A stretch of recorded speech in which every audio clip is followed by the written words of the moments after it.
Merci à tous d'être venus. Merci Alphonse de m'avoir invité.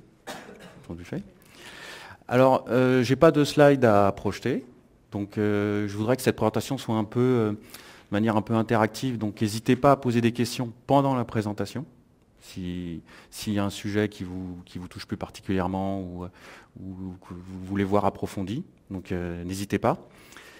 Je vais commencer par raconter un peu la genèse du produit, comment je l'ai découvert chez SPI, et la première opinion que j'avais dessus. Alors il faut savoir que dans la métaphore de la moissonneuse-batteuse, dans une ancienne vie, j'étais ce fameux agriculteur avec sa faux qui coupait, donc j'étais développeur. Et la première vision que j'avais de l'outil Califast, c'était une vision développeur. Et donc là, j'ai vu un robot qui pouvait faire des choses à ma place. Donc je lui disais, va sur tel écran, lance tel traitement, fais une copie, et puis ensuite renseigne tel champ, etc., etc. Et là, je me suis dit, je vais gagner du temps en tant que développeur pour faire mes tests. Il va faire du travail à ma place.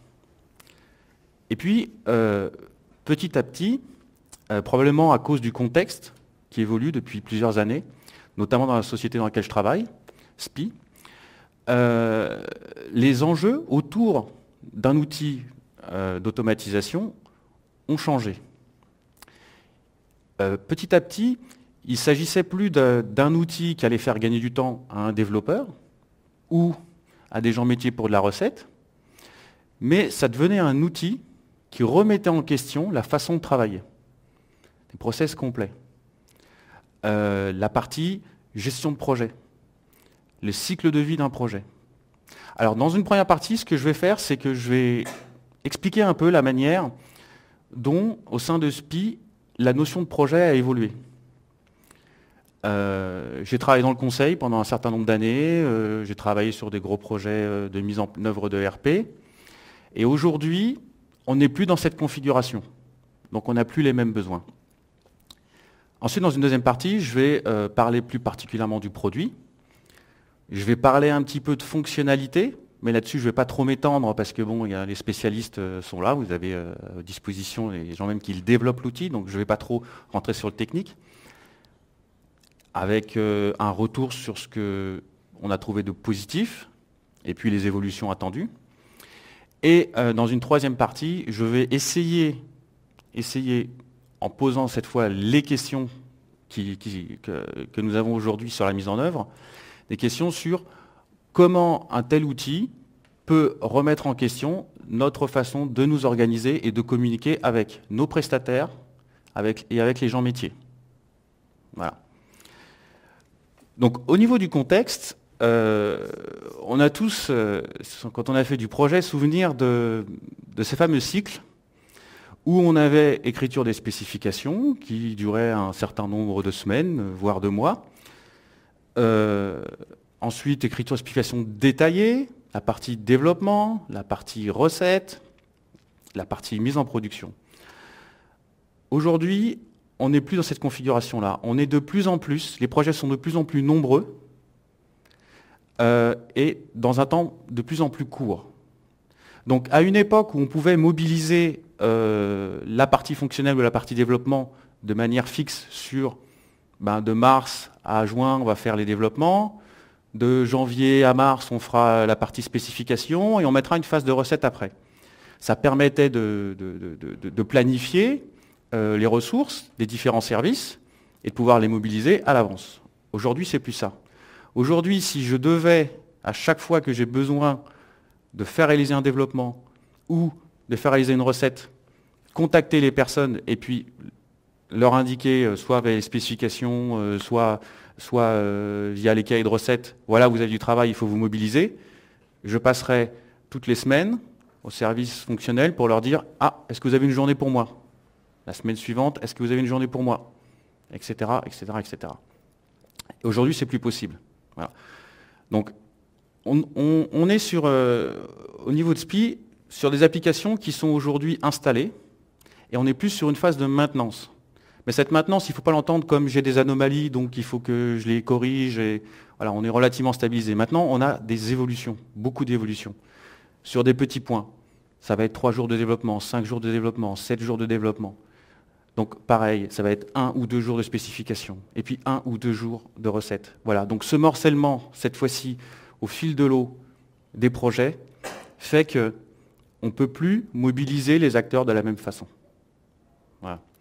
Il y a un autre point sur le contexte qui est la qualification des ressources et la spécialisation. À une époque, on avait les développeurs en interne, et donc, à disposition, on avait une personne que le service fonctionnel pouvait appeler, les fonctionnaires pouvaient appeler, à qui il pouvait décrire par téléphone de ce dont il avait besoin. Le développeur se mettait à la tâche, il développait, il testait unitairement, le fonctionnel allait jeter un œil, voir si ça fonctionnait à peu près, et on mettait en production. Donc ça avait un avantage, c'était la réactivité, mais beaucoup d'inconvénients. Donc les inconvénients, c'est que nous, en tant que société qui travaillons dans le génie électrique, on n'a pas vocation à être éditeur de logiciels, donc avoir des développeurs en interne, c'est pas forcément exploiter au mieux notre capital RH. Ensuite, le développeur, bon, aussi courageux et attentionné soit-il autour de son travail, il a tendance à ne pas documenter. Le fonctionnel, sa description par téléphone, bon, c'est très bien, c'est interactif, il peut réagir au coup par coup, mais bon, est-ce qu'il est vraiment précis dans ce qu'il demande? Voilà. Les tests, bon, le développeur, il a changé une fonctionnalité, il teste cette fonctionnalité, il voit qu'elle fonctionne, bon, il se dit voilà, j'ai fait mon travail. Le fonctionnel, il va aller voir, ah, ça ressemble à ce que j'ai demandé, donc, et ça arrive en production, et c'est là qu'on se rend compte que finalement, c'est pas exactement ce qu'on avait demandé. Ou alors, moi ça marche très bien pour moi, mais mon petit voisin à côté, lui, sa fonctionnalité ne fonctionne plus. Donc voilà. Donc, dans le contexte, il y a un premier point au niveau RH, en interne, c'est que en se recentrant sur notre business, il a fallu trouver des partenaires pour prendre en charge cette partie développement. Donc c'est ce que nous avons fait, c'est ce que nous commençons à faire. Donc nous avons maintenant un partenaire avec qui nous travaillons, qui va réaliser le développement. Donc nous avons une TMA autour de notre ERP qui est PeopleSoft. Et là, ça change la façon de travailler. Là, il n'est plus question de leur téléphoner ou de leur dire voilà, j'ai besoin de ça. Non, là, il faut formaliser. Voilà. Et plus tard, lorsque je parlerai des impacts de Califast sur l'organisation, on verra que dès cette étape-là, la question peut se poser de l'utilisation d'un outil de test, que j'ai du mal à appeler outil de test, que j'appellerais plutôt un outil de qualité. Ceci afin d'englober vraiment tout ce qu'on attend de lui. Alors, il y a cette partie-là, on doit bien spécifier, et puis il y a l'autre partie, une fois qu'on a développé, cette fois-ci on a un prestataire. Et ce prestataire, il faut qu'on puisse le juger sur des engagements. Mais les engagements aujourd'hui, ça va être, j'ai tant d'anomalies en cours, on a livré tant, il y a tant de points en recette, il y a tant de dossiers qui ont été livrés, mis en production, etc. Ce qu'on a besoin, c'est d'autres indicateurs, des indicateurs de qualité. Parce qu'on se rend compte à l'usage que le moindre petit bug, qui peut se corriger en 5 minutes, ça peut générer une journée de retard, voire 2 journées, parce que la TMA est en train de travailler sur un autre sujet, elle ne va pas pouvoir le traiter tout de suite. Parce que ce point-là va nécessiter une revue fonctionnelle.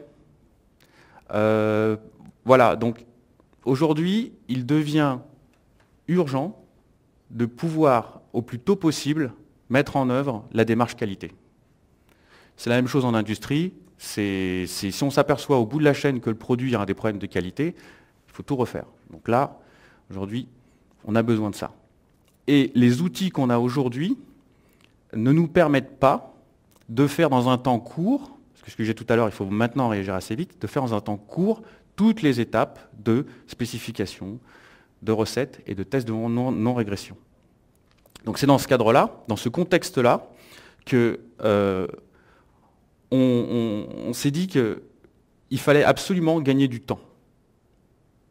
Donc, nous en interne, on va se spécialiser. On se spécialise sur nos métiers, sur la valeur ajoutée qu'on va apporter. On prend un partenaire pour la partie développement et on va essayer de formaliser avec lui un maximum de choses. Avec les fonctionnels, on va essayer de faire en sorte qu'ils spécifient le mieux possible et qu'ils nous aident eux-mêmes, en décrivant ce qu'ils attendent d'une manière la plus proche de l'outil possible, qui nous aident dans la partie qualité. Et surtout aussi qu'on les sollicite le moins possible. Parce qu'eux, ils sont comme nous, ils ont leur tâche à faire de leur côté, etc. Et enfin, lorsque notre prestataire nous renvoie les développements, de même pour nous en interne en informatique, pour nos tests unitaires, on a besoin d'aller très très vite parce que on va le voir après, dans les configurations que nous pressentons en termes de réorganisation, on va vraiment avoir besoin du côté IT de dégager du temps. De dégager du temps pour travailler en amont, vraiment en amont, avec les fonctionnels. Donc, il y a cette partie engagement. Ces engagements, en fait, il y a un vrai contrat entre les fonctionnels, l'IT, et l'IT et son prestataire. Ce contrat, jusqu'à maintenant, j'en ai parlé au début, c'était un peu verbal. Maintenant, aujourd'hui, il est écrit. On a besoin qu'il soit écrit. Maintenant, nous exigeons de nos fonctionnels, c'est-à-dire que ça devrait être automatique, mais ça ne l'a pas toujours été, d'écrire, de spécifier vraiment, étape par étape, ce dont ils ont besoin. De plus décrire seulement un point d'une évolution, mais de décrire leur processus complet. Pourquoi? Parce que notre prestataire, si aujourd'hui je lui envoie une évolution, il va être en mesure, sur un écran donné par exemple, de faire une modification, mais par contre, quid de sa capacité à comprendre le processus complet? C'est-à-dire à pouvoir, à partir du jeu de données lui-même, c'est-à-dire vraiment en amont, quelles sont les données qui sont en entrée du processus, comment les étapes se succèdent pour arriver à l'étape sur laquelle il y a l'évolution, et enfin, comment le dérouler jusqu'à la fin pour vérifier que le résultat définitif est bien celui qui est attendu. Donc aujourd'hui, on a besoin, au niveau des nous, l'IT, par rapport au fonctionnel, de leur demander plus qu'une spécification sur l'évolution. On veut un travail pérenne sur un processus complet et un document qui nous permettrait de rejouer entièrement les processus. Voilà. Donc ça, c'est le contrat qu'on veut avoir avec nos fonctionnels. C'est ce qu'on leur demande. Et au niveau du prestataire, ce qu'on leur demande, c'est que, à partir de ça, et à partir de la connaissance qu'ils vont avoir, d'aller un peu plus loin que la modification technique. C'est vrai qu'au départ, contractuellement, on va se dire, voilà, ce que j'ai besoin, c'est de développeurs. Juste une personne qui va lire la spécification et développer. On se rend compte que pour dégager du temps, nous aussi, pourquoi ne pas demander une expertise supplémentaire à notre prestataire? Et lui dire, s'il est en mesure, lui, de comprendre quel est le besoin métier, est-ce qu'on ne pourrait pas élargir un peu son champ et lui demander d'avoir un esprit critique sur le processus complet? Il a d'autres clients, il y a des best practices, etc. Et donc de pouvoir non seulement capitaliser sur ses compétences techniques, mais aussi sur ses compétences fonctionnelles. Donc là aussi, lorsque maintenant on fait une demande à son prestataire, l'idée, c'est de l'inclure dans la compréhension du processus global pour qu'il soit en mesure, lui, d'apporter une expertise supplémentaire. Une expertise qu'on n'a pas, qui ne pourra même pas nous fournir si on les concentrait sur un petit bout de spécification. Alors, tout ça c'est bien, mais ça fait beaucoup de rédaction. Ça fait beaucoup de temps, ça fait beaucoup d'acteurs ensemble Et c'est là que intervient Califast. Alors, du côté IT, on a bien vu, alors je vais parler un peu des qualités du produit, en tant que développeur. Donc, Alphonse a parlé du moteur Selenium. Donc c'est un moteur qui est ouvert, qui évolue en permanence. Donc c'est plutôt intéressant pour nous, puisqu'on n'est plus une société de... On n'est pas un éditeur, on a envie de s'appuyer sur des outils standards. Avec ce moteur-là, on a aussi des multi-environnements. Donc on a besoin aussi d'un outil qui puisse avoir des scénarios différents en fonction des avancements des développements. On a un développement en cours, on a une partie en production, on a deux environnements. Il nous faut un scénario pour l'environnement de production, pour ce qui est en maintenance, et puis d'autres scénarios pour la partie qui concerne les futures évolutions. Voilà, donc sur ces côtés-là, on a ce qu'il faut. Donc on se dit, maintenant cet outil, je voudrais le faire partager. Et ce qui nous intéresse le plus dans l'outil actuellement, maintenant qu'on a scripté, alors d'ailleurs, je voudrais rassurer un peu sur la partie complexité. Vous avez eu des présentations sur l'outil, on vous a montré un peu cet écran avec cet arbre, avec des scripts, où on les ramène, des variables, etc. Moi aussi au départ, je vous avoue que j'ai trouvé ça un petit peu compliqué, peut-être lourd, ou voilà. On s'aperçoit assez vite à l'usage que ce sont juste des réflexes et je me suis surpris ces dernières semaines à aller très très vite sans vraiment m'en rendre compte pour décrire un processus. Voilà. On tourne sur un certain nombre de fonctions standards qui sont souvent les mêmes. Je mets une copie d'écran, je remplis un champ, etc. Et sur cette partie-là, je pense qu'on peut travailler de manière industrialisée avec l'outil. Voilà. Après, je reviendrai sur la question, est-ce qu'un fonctionnel peut le faire ou pas? Et donc l'outil en lui-même, l'automatisation, la génération de documents, donc Alphonse l'a montré aussi tout à l'heure, pouvoir avoir un document qui sort automatiquement. Donc ça, c'est plutôt bien. Donc là-dessus, il y a peut-être des évolutions sur le format du document. On discutera. Mais je mettrai ça aussi dans les points positifs, mais qui ne sont pas techniques. Il y a une réactivité au niveau de Califast. Un point qui est intéressant, c'est que, vous voyez, aujourd'hui, on a un contact direct avec le dirigeant de la société. On peut avoir des contacts directs avec les développeurs. Et donc, sur la partie technique, même si j'étais rassuré sur la partie prise en main pour un technique, j'ai quand même des besoins. Et donc, j'en parle sur la partie format des documents. J'ai d'autres choses dont je reviendrai un peu plus, sur lesquelles je reviendrai un peu plus tard.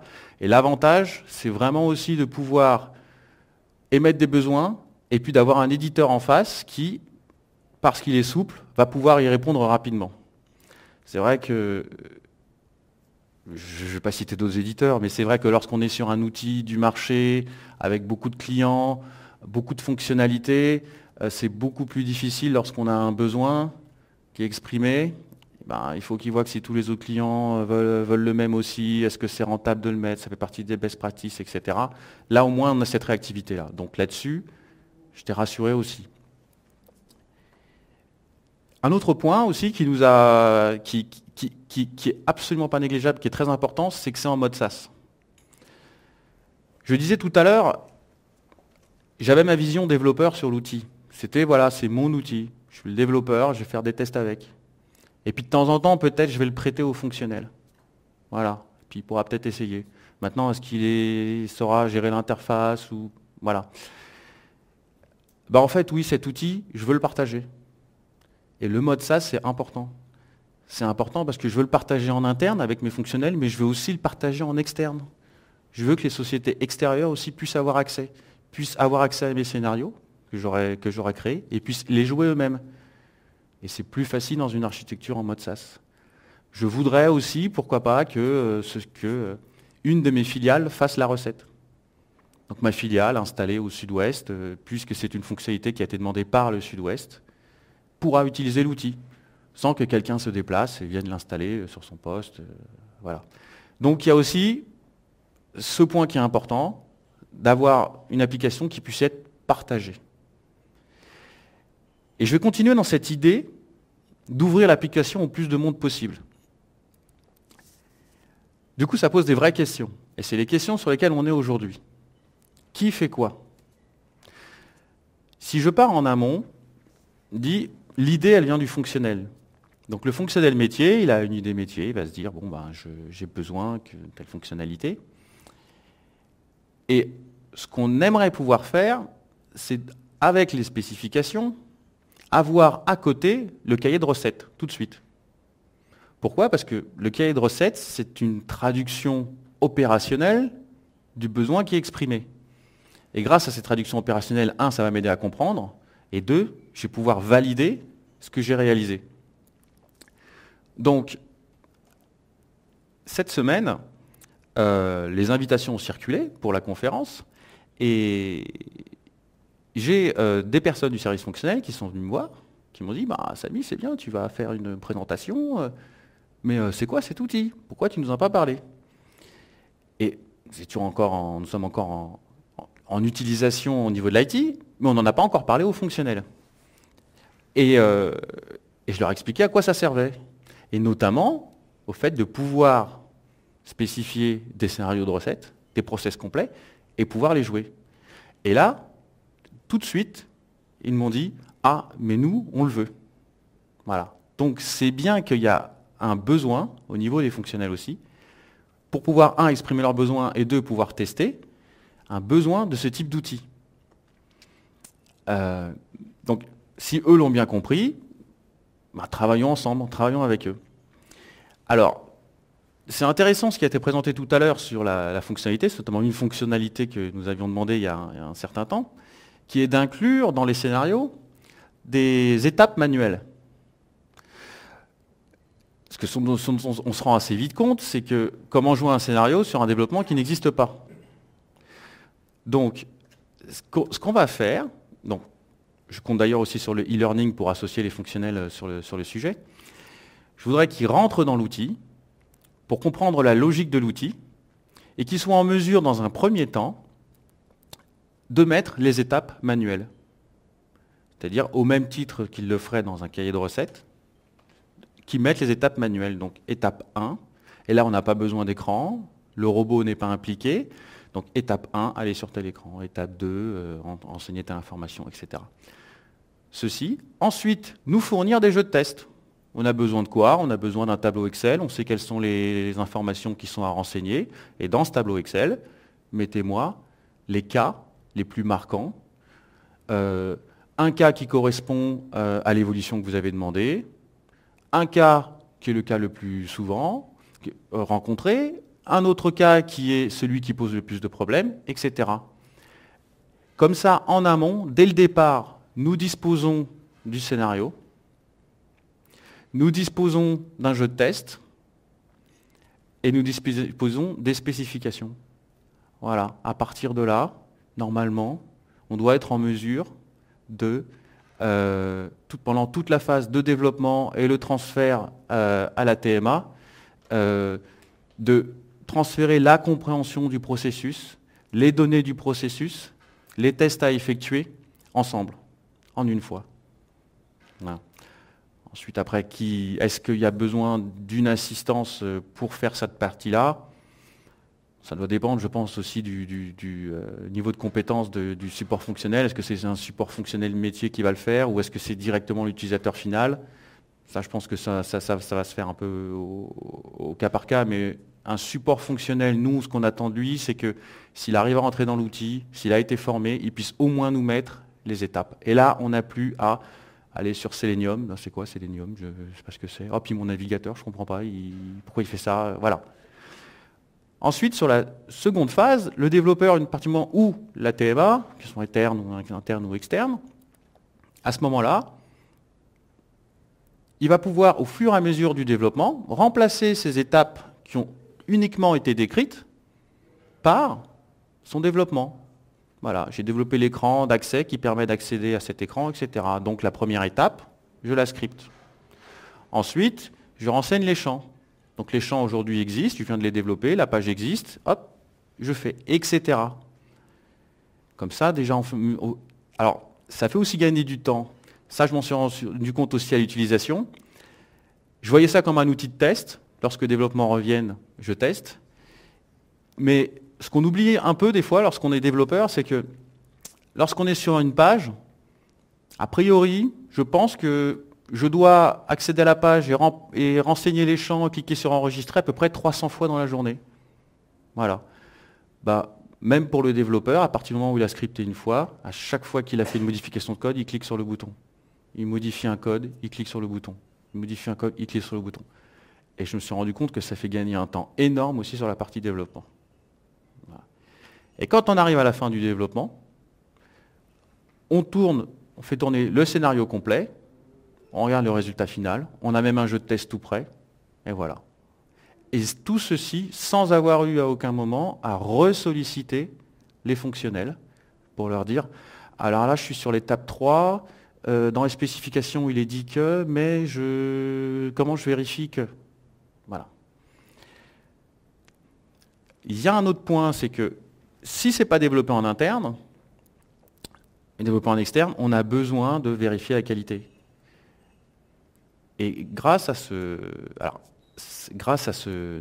cette organisation, grâce à ces fiches de recettes qui seront automatisées, puisqu'on est à la fin du développement, on est en mesure de demander, à ce moment-là, est-ce que, avant de livrer, vous pourriez lancer le jeu de test qui vous a été fourni?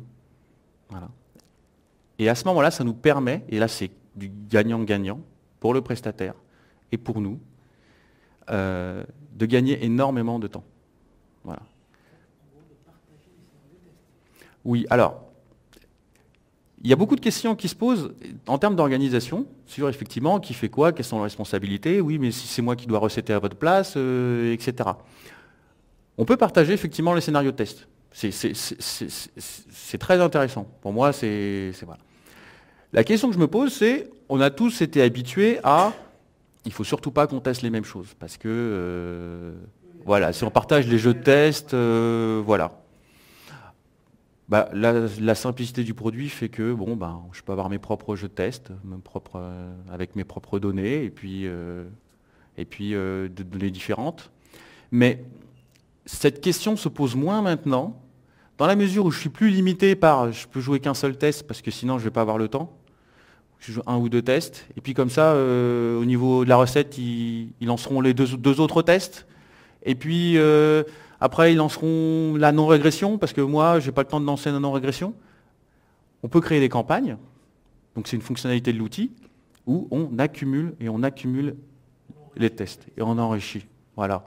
Donc ça veut dire que la question de savoir, est-ce qu'on se partage cette tâche parce qu'elle est lourde de recettes, elle n'a presque plus lieu d'être, puisqu'on peut mettre la recette complète dans un scénario, on lance ce scénario et on sait que tout est lancé.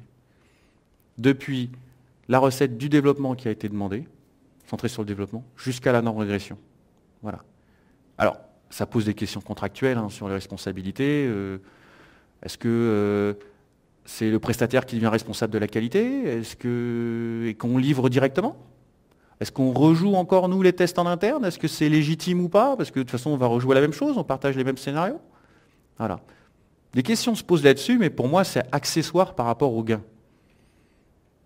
Par rapport au gain, on est vraiment sur quelque chose voilà, à voir. On est vraiment sur du gagnant-gagnant. Alors pour nous, les prochaines étapes, on voit aujourd'hui qu'il y a un certain nombre de choses qui étaient vraiment nécessaires, qui arrivent.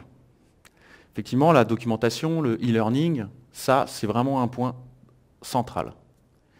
C'est un point central parce qu'on voit qu'il y a une volonté de partager l'outil chez nous en interne, du côté métier. Et est-ce que nous, on peut passer du temps à les former, Voilà. On a du turnover, on peut avoir des nouveaux prestataires qui viennent. On est content de nos prestataires aujourd'hui, mais bon, c'est ce qui peut se passer. Donc voilà, donc reformer, etc. Donc ça c'est important. Mais y compris pour moi qui utilise l'outil, on peut se poser des questions. Donc la prochaine étape, j'en ai déjà parlé, c'est associer les équipes fonctionnelles à la rédaction ou inversement, à la rédaction de la partie recette. Alors ça, on a commencé à le faire. Et c'est vrai que c'est un peu différent. Pour eux, c'est un peu nouveau. Ils avaient tellement l'habitude de tester un point que maintenant qu'on leur dit « nous avons besoin d'un scénario complet qui explique ce que fait votre process », on se rend compte que en fait, c'est écrit nulle part chez eux. Et que d'un utilisateur à l'autre, vous n'avez pas forcément la même façon. Qui passait d'abord par là, et puis d'abord qui renseigne ça, etc. Donc, c'est un bon exercice pour eux aussi, parce que ça leur permet de formaliser leur process. Et peut-être de se rendre compte que il n'y a peut-être pas besoin d'aller à cet endroit. Ah, il existait un écran pour faire les choses en masse. Ah, etc. Donc, on est sur cette étape-là. C'est assez intéressant. Et je compte aussi sur le fait qu'il y a un outil dans lequel on va rentrer les différentes étapes, comme un outil d'accompagnement, un outil pédagogique, où là, on les oblige à formaliser. J'ai encore aujourd'hui des fiches de recettes qui vont arriver depuis la finance ou des fiches de recettes qui vont arriver depuis la RH et depuis tel ou tel service plus RH ou plus service paye, avec chacun un peu sa manière de rédiger. Là, en plus, ça nous permet d'avoir un modèle complet et qui, en plus, permet donc pour la partie métier de pouvoir rationaliser son process, enfin déjà au moins de le décrire, et qui en plus est recyclable dans la partie développement. Donc là aussi, on a un gain énorme. Donc sur une démarche qui, nous, au départ, était vraiment centrée sur on va automatiser, c'est un outil pour l'IT, on est en train de se dire peut-être qu'il ne faut pas trop tarder à faire rentrer les fonctionnels dans le processus. Et peut-être même qu'on aurait dû commencer par là. Voilà. Donc c'est une partie qui est vraiment intéressante. Et en plus, je vous le dis, ils sont plutôt volontaires là-dessus. On a un autre point sur l'outil qu'on voudrait exploiter de plus en plus, c'est la partie statistique. Donc ça, c'est surtout égard aux prestataires. Il y a un échange d'argent, hein, donc il faut commencer à regarder si on en a pour son argent. Donc un outil qui nous permette de dire, on l'a vu tout à l'heure sur les statistiques, sur les nombres d'erreurs, nombre de fois où ça a été joué, etc. On a envie de savoir, voilà, on a eu 10 livraisons ce mois-ci, ou 15 livraisons, quelles sont celles qui n'ont pas posé de problème, si elles ont posé des problèmes, combien de bugs ça a généré, quels ont été les processus impactés. Est-ce que c'était des processus qui étaient vitaux ou pas, etc. On a besoin de cette partie qualitative pour pouvoir ensuite discuter, non pas du prix, mais discuter des points à améliorer. Voilà, des axes d'amélioration. Peut-être qu'on a au niveau de la recette ou de la spécification, surtout la spécification, un manque de précision qui fait que ça génère beaucoup plus de retours.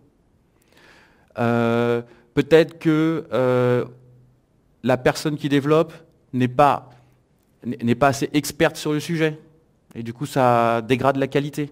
Et peut-être qu'il vaut mieux la mettre sur un autre sujet, plutôt finance. Voilà. Donc, ça permet d'avoir des indicateurs qui sont utiles aussi bien pour nous en interne, pour pouvoir évaluer notre prestataire, mais aussi pour le prestataire, pour pouvoir évaluer si ce qu'il produit est produit de manière la plus... de la meilleure manière qui soit. Et puis,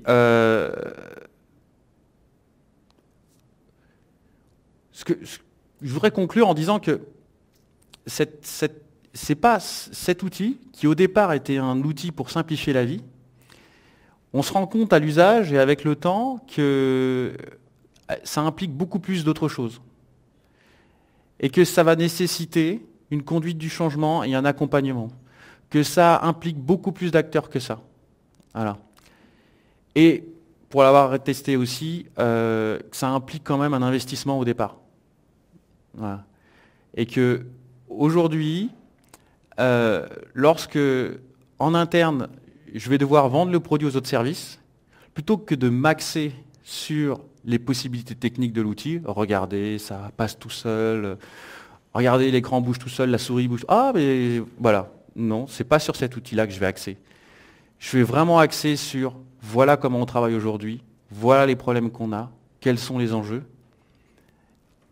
Mettons-nous autour d'une table et regardons, niveau métier, comment on peut redéfinir vos processus, comment vous pouvez nous aider à spécifier au mieux, comment vous pouvez gagner du temps vous-même, les fonctionnels, en recettes, On est tout le temps à vous dire, mais vérifiez ce qu'on a fait, vérifiez ce qu'on a fait, vérifiez ce qu'on a fait.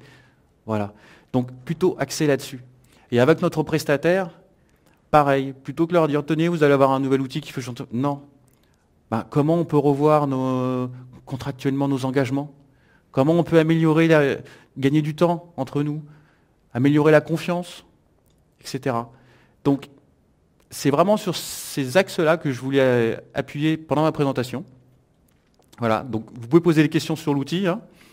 On n'a pas encore utilisé toutes les fonctionnalités hein, qui pourront vous être présentées après, durant l'après-midi. Mais voilà, et sur le point organisation aussi, vous pouvez me poser des questions sur... il y avait une question tout à l'heure sur est-ce que les fonctionnels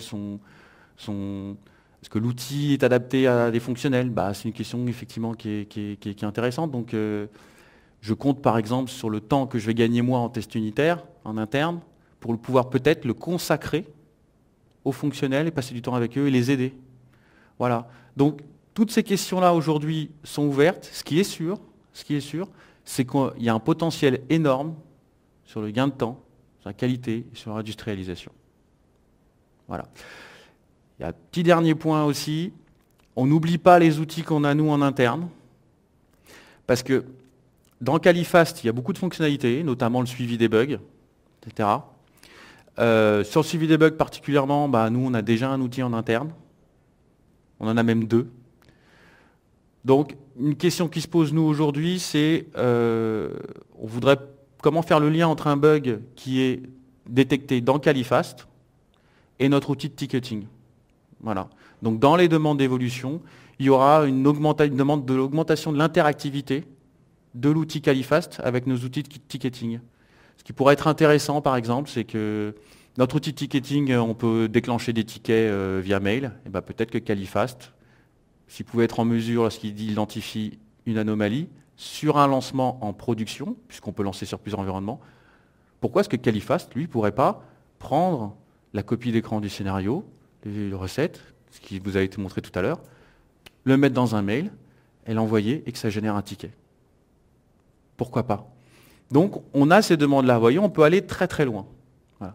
Mais tout ça, ben, ça dépendra d'Alphonse et puis de nous, quoi. Merci à vous. Si vous avez des questions.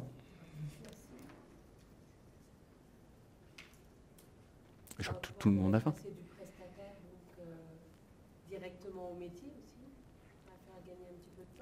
Oui, alors, au départ, on part de quelle est la place des fonctionnels dans cet outil, quelle est la place du prestataire dans cet outil, et puis à la fin, la question, c'est quelle est notre place si le prestataire et les fonctionnels n'ont plus besoin de nous pour... Non, mais oui, non, effectivement, et c'est un peu ce que j'ai tout à l'heure, c'est que à l'époque où j'étais avec ma faucheuse et puis que je développais dans un coin, aujourd'hui, clairement, on ne demande plus du tout la même chose. On nous demande, nous, IT, d'être vraiment des accompagnants sur la conduite de projet.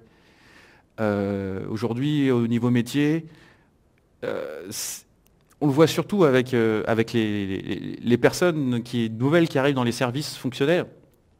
C'est de plus en plus dur de trouver des gens qui ont fait du projet. Quand je parle de projet, je vous parle de projets que ma génération a connus à l'époque qui s'étalaient sur des mois et des mois. Et pour eux, il y a vraiment besoin d'un accompagnement pour savoir ce que c'est qu'un cycle en V, comment on fait des spécifications, qui vaut peut-être mieux que le langage naturel, c'est bien, mais il faut peut-être mieux optimiser et transformer ça en règles de gestion. 1, 2, règles de gestion 1, règles de gestion 2, faire une maquette d'un écran, etc. Ce sont des choses qui allaient de soi avant, lorsque les gens étaient très près de l'outil pendant un projet, et puis qui maintenant sont un peu plus compliquées. Et donc, sur cette partie-là, l'accompagnement, si on peut libérer du temps, nous, IT, c'est vraiment important. Voilà. Et puis sur le suivi qualité en général. Mais effectivement, ça va changer nos fonctions, nous, en interne. La redistribution des rôles.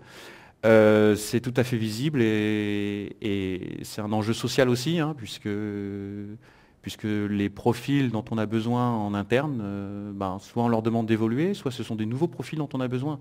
Donc c'est plus des développeurs ou des gens qui sont capable de faire rejouer des tests. Non, c'est plus ça.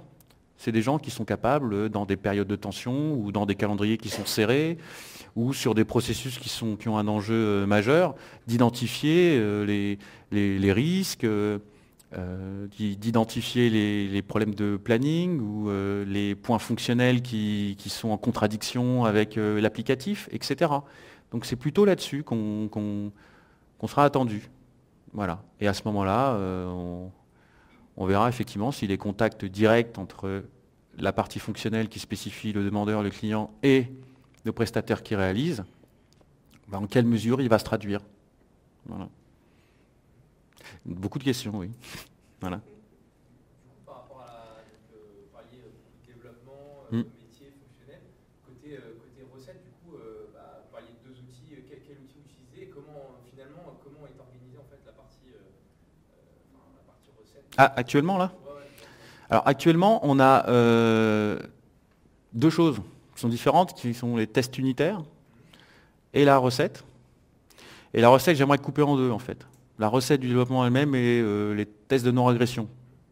Et pour moi, le vrai test qualité, ça va être le test de non-régression. C'est vraiment le cœur du sujet. Aujourd'hui, on tourne sur un test unitaire fait par le développeur sur la base d'une phrase dans un dossier de spécification. Voilà, c'est ça aujourd'hui. Et je ne vous cache pas que si je sais qu'on perd du temps lorsqu'il y a un bug, c'est parce qu'on en a. Voilà. Et aujourd'hui, clairement, les tests unitaires ne suffisent pas. On rejoue, nous, au site en interne. Hein, en interne. Et quand on rejoue en interne test unitaire, on essaie de ne pas prendre le même jeu de test, on trouve des anomalies. Alors des fois, ça va même... des fois, ça peut aller plus loin, ça peut être aussi un problème de livraison. Un simple problème de livraison. Donc là, effectivement, ça veut dire que une fois que c'est livré en recette, il y a besoin quand même, nous, de notre côté, de refaire un test pour vérifier que tout a été livré correctement.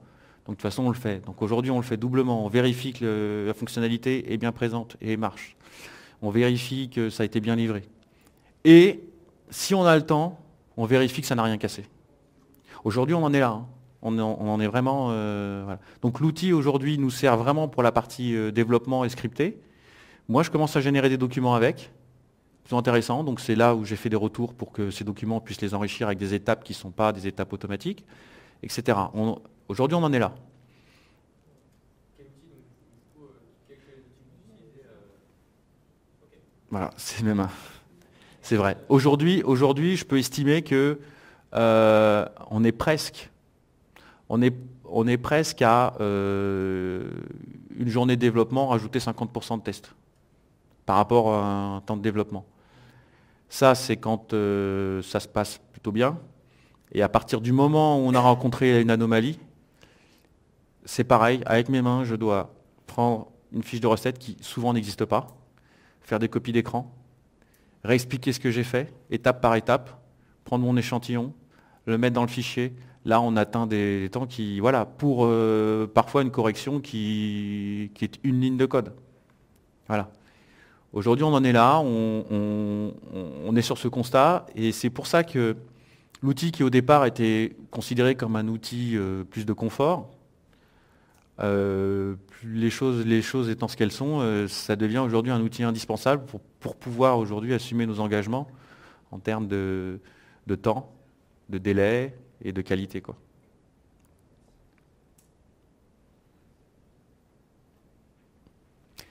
Merci à vous. Je serai encore là tout à l'heure, hein, si jamais ça cogite.